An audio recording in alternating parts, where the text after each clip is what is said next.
Hi everyone, welcome to Shine Education. आज हम करेंगे class 10 science chapter 1 chemical reactions and equations. Very easy peasy topic. Video देखने के बाद आप यही कहेंगे। तो हम एग्जाम्पल से स्टार्ट करते हैं। मान लीजिए बच्चा, आप अपने क्लासरूम में बैठे हैं और एक न्यू स्टूडेंट क्लास में एंट्री करते हैं। आप उसको देख के कुछ रिएक्ट करेंगे, वो भी आपको देख के कुछ रिएक्शन करेगा। तो ultimately what will be get, आपकी फ्रेंडशिप हो जाएगी। तो वो फ्रेंडशिप कैसे होगी? आप दोनों के एक दूसरे को रिएक्ट करने से। तो हम साइंस में भी इसी तरह से केमिकल रिएक्शन को पढ़ेंगे। जब टू सब्सटेंसेस एक दूसरे के साथ रिएक्ट करते हैं तो हमें एक न्यू सब्सटेंस मिलता है जिसकी अपनी न्यू प्रॉपर्टीज़ होती हैं। This is called chemical reaction. So a process in which two or more substances react to form a new substance having new properties. For example, carbon and oxygen को mix कर देंगे तो carbon dioxide बनेगी। Magnesium and oxygen को mix करेंगे तो you will get magnesium oxide. So इस तरह से जब दो या दो से ज़्यादा सब्सटेंस आपस में रिएक्ट करते हैं तो एक नया सब्सटेंस बनता है। उस नए सब्सटेंस की भी अपनी नई प्रॉपर्टीज़ होती हैं, right? One question will come to your mind: what helps us to determine whether a chemical reaction has taken place? अब हमें कैसे पता चलेगा कि एक्चुअल में केमिकल रिएक्शन हुआ भी है या नहीं? जैसे कि एग्जाम्पल में बताया था कि आप और उस न्यू स्टूडेंट में फ्रेंडशिप हुई भी है कि नहीं। तो उस फ्रेंडशिप के कुछ नए इशारे होंगे, मीन्स आप आपस में बात करोगे, एक दूसरे के साथ शेयरिंग करोगे, कुछ न्यू अपने फ्रेंडशिप के रूल्स बनाओगे। देन यू विल नो कि अब हमारी अच्छे से फ्रेंडशिप हो गई है। In the same way science में जब केमिकल रिएक्शन होता है तो वो भी अपने कुछ इशारे देता है, आपको बताता है कि केमिकल रिएक्शन हो गया है। सो लेट्स सी वो क्या इशारे हैं। First is change in state. अब चेंज इन स्टेट से बच्चा कंफ्यूज नहीं होना कि स्टेट है तो मीन्स हरियाणा से पंजाब में या जम्मू में जा रहे हैं हम। तो change in state means solid से गैस में कन्वर्ट हो रहा है या लिक्विड से सॉलिड में कन्वर्ट हो रहा है, गैस से सॉलिड में कन्वर्ट हो रहा है। चेंज इन कलर, ब्लू से ग्रीन में हो रहा है या रेड में कन्वर्ट हो रहा है। तो किसी भी सब्सटेंसेस के कलर में चेंज आना, स्टेट में चेंज आना, उसके टेम्परेचर में चेंज आना, या फिर गैस इवॉल्व होना। लाइक गैस या तो वो सब्सटेंस एब्जॉर्ब करेगा या फिर वो रिलीज करेगा। एंड वन मोर इशारा है उसका, फॉर्मेशन ऑफ प्रेसिपिटेट। अब ये प्रेसिपिटेट क्या है? प्रेसिपिटेट है कि लाइक जब दो सब्सटेंसेस आपस में रिएक्ट करते हैं, तो मान लो एक लिक्विड है, उसमें सॉलिड पार्टिकल्स हमने रिएक्ट करवाए, बट वो सॉलिड पार्टिकल्स प्रॉपर्ली उसमें डिजॉल्व नहीं हुए। इनसॉल्यूबल सॉलिड पार्टिकल्स जो होंगे, जो एक पाउडर सा रह जाएगा उस सोल्यूशन में, दैट इज़ कॉल्ड प्रेसिपिटेट। तो इसको हम आगे further types of chemical reactions में आप करोगे तो आपको बहुत अच्छे से क्लियर हो जाएगा। तो ये 5 इशारे हैं जो बताते हैं कि केमिकल रिएक्शन हो गया है, राइट बच्चा? वेरी इजी पीजी ना? तो आई थिंक आपको ये क्वेश्चन क्लियर हो गया होगा प्रॉपरली, ये टॉपिक कि केमिकल रिएक्शन होता क्या है और हमें कैसे पता चलता है कि केमिकल रिएक्शन हो गया है, right? So process, once again, a process in which two और more substances react to form a new substance having new properties. और जब भी आपसे पूछा जाए तो आपने साथ में एग्जाम्पल ज़रूर मेंशन करनी है, right? So next is chemical equation. अब मान लीजिए कि हमने ये ऊपर वर्ड्स में इक्वेशन लिखी है, magnesium plus oxygen will give magnesium oxide. अब अगर मैं वर्ड्स की जगह इनके सिंबल्स के साथ इसको रिप्रेजेंट करूं, राइट? तो अगर सिंबल्स यूज़ करूंगी तो वो बन जाएगी सिंबॉलिक रिप्रेजेंटेशन। तो symbolic representation of a chemical reaction is known as chemical equation, right? So see this, 2Mg plus O2 will give you 2MgO। तो ये जो हमने सिंबल्स लिखे हैं मैग्नीशियम एंड ऑक्सीजन के, it will give magnesium oxide, और this is the chemical equation of the above reaction, right? अब आपने इसमें एक चीज़ और मैं यहाँ पे ऐड करूँगी। एरो के लेफ्ट साइड पे जो आपको Mg प्लस O2 नज़र आ रहा है, दिस इज कॉल्ड रिएक्टेंट्स, क्योंकि ये दो सब्सटेंसेस आपस में रिएक्ट कर रहे हैं तो दे आर कॉल्ड रिएक्टेंट्स। और आपको जो नया सब्सटेंस मिल रहा है that is called product, right बच्चा? So after this we will do to types of chemical equation. अब केमिकल इक्वेशंस दो तरह की होती हैं, balanced and skeletal equation. You know कि आपको इक्वेशंस को बैलेंसिंग करना भी एग्जाम में आएगा, लेकिन अभी हम बैलेंसिंग जो है वो नहीं यहाँ पे इस वीडियो में डिस्कस करेंगे, उसके लिए सेपरेट वीडियो बनेगी सो दैट आपको बहुत सारे एग्जाम्पल्स के साथ क्लियर करवाया जाए कि कैसे आप इक्वेशन को बैलेंस करेंगे सो दैट आपको एग्जाम्स में प्रॉब्लम ना हो। सो इस वीडियो में हम सिर्फ इसका मीनिंग समझेंगे कि इक्वेशन बैलेंस्ड, अगर दोनों साइड्स पे हमारे नंबर ऑफ एटम्स जो है वो इक्वल है तो that is the balanced equation. जैसे कि ये अबव इक्वेशन में हमने 2Mg लगाया हुआ है, 2MgO लगाया हुआ है, ये जो कॉफिशिएंट हमने ऐड किया है ये इस इक्वेशन को बैलेंस करने के लिए ऐड किया हुआ है. एंड स्केलेटल इक्वेशन, अगर हम इक्वेशन को बैलेंस नहीं करेंगे तो क्या होगा? Unbalanced equation. तो अनबैलेंस्ड इक्वेशन का नेम है स्केलेटल इक्वेशन. इसको नया नाम दे दिया है साइंस में. So there are two types of chemical equation, balanced equation and skeletal equation.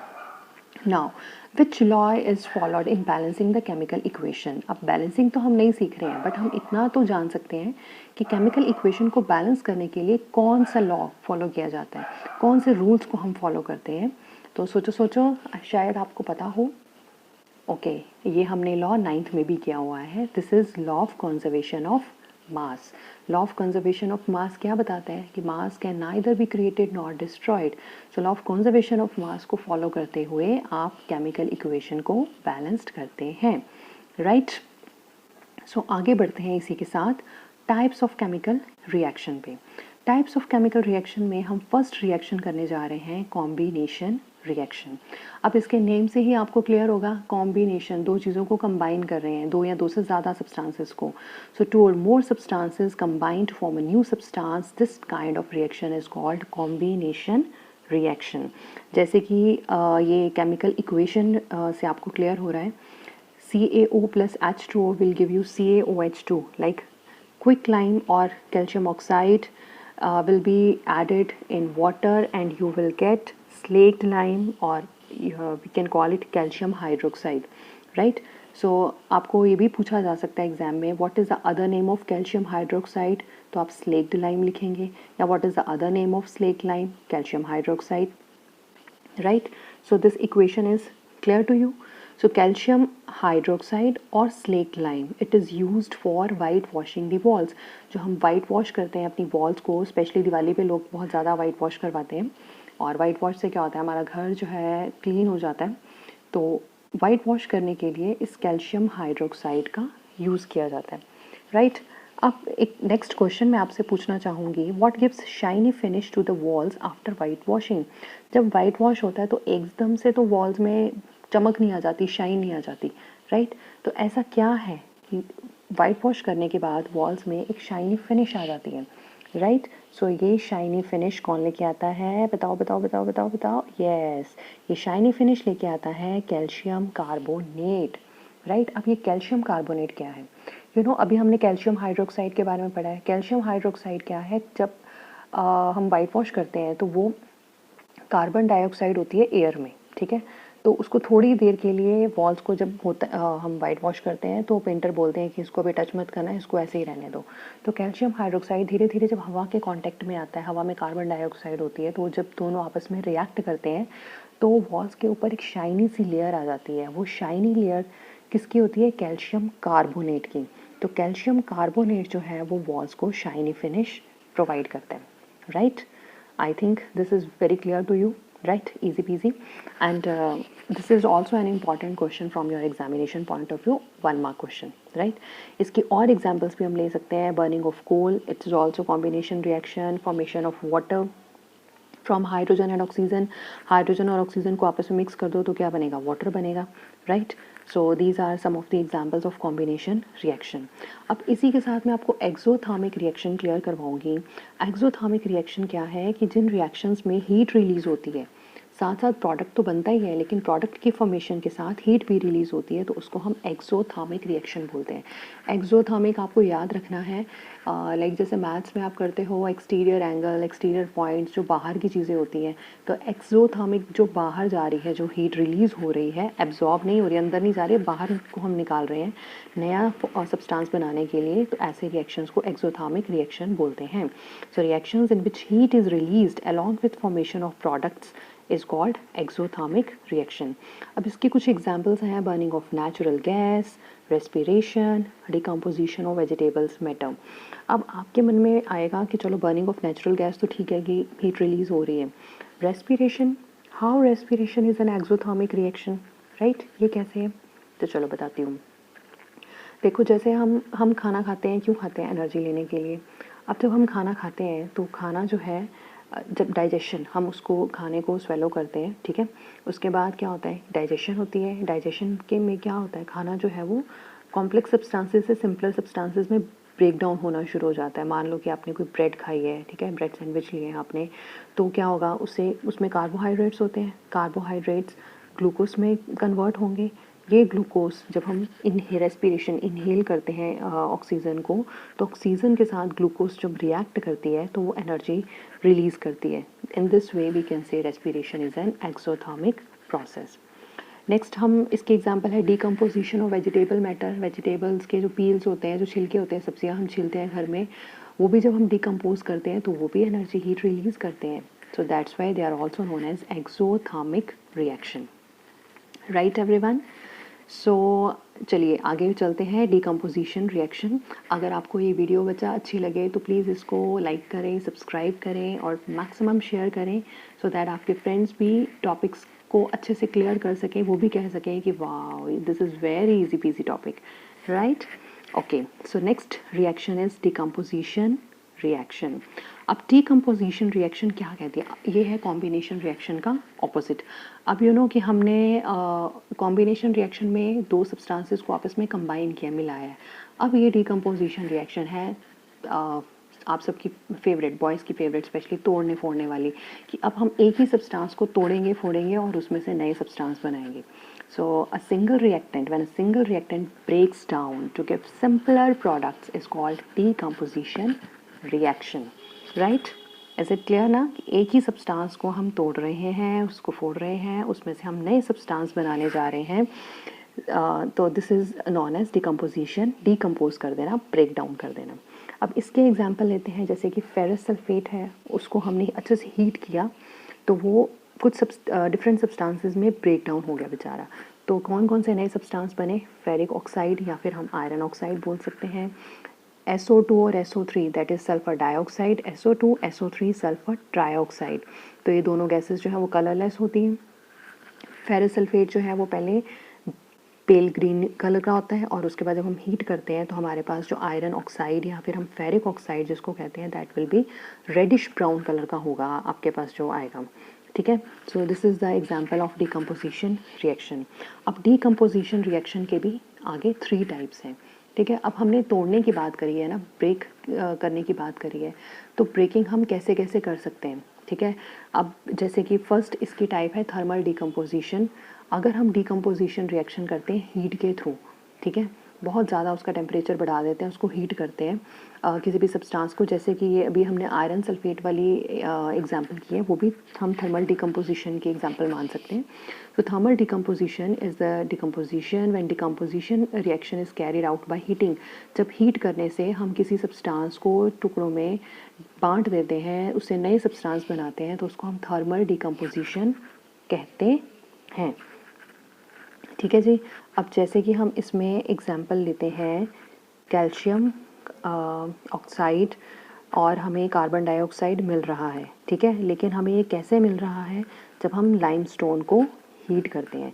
So CaCO3 is the limestone. जब हम उसको बहुत ज़्यादा हीट करते हैं तो हमें मिलता है कैल्शियम ऑक्साइड और कार्बन डाइऑक्साइड। कैल्शियम ऑक्साइड को हम क्विक लाइम भी बोलते हैं, ठीक है जी। नेक्स्ट टाइप है हमारी इलेक्ट्रोलिटिक डीकम्पोजिशन। अब यही डीकम्पोजिशन रिएक्शन अगर हम इलेक्ट्रिसिटी पास करके करते हैं, करंट पास कर देते हैं, तो हमारे पास हम एग्जांपल से समझते हैं, जैसे कि वाटर है, वाटर में को जब हम इलेक्ट्रोलाइसिस करते हैं, इलेक्ट्रिसिटी पास करते हैं, करंट पास करते हैं, तो वो 2 पार्ट्स में डिवाइड हो जाता है, हाइड्रोजन एंड ऑक्सीजन में। As you can see from this equation, H2H2O will electrolysis and it will give you 2H2 plus O2. So hydrogen and oxygen दोनों सेपरेट हो जाएंगी।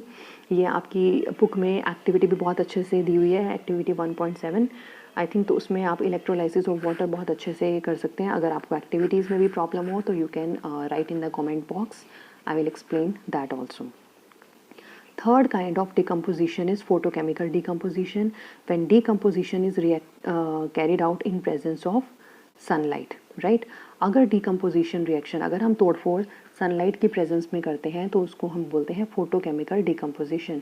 इसको याद करना मुश्किल नहीं है। Photochemical, photosynthesis, you know photosynthesis कैसे होता है? सनलाइट की प्रेजेंस में। तो फोटोकेमिकल कैसे होगी? ये भी सनलाइट की प्रेजेंस में होगी, राइट? होगी कि नहीं होगी? बिल्कुल होगी।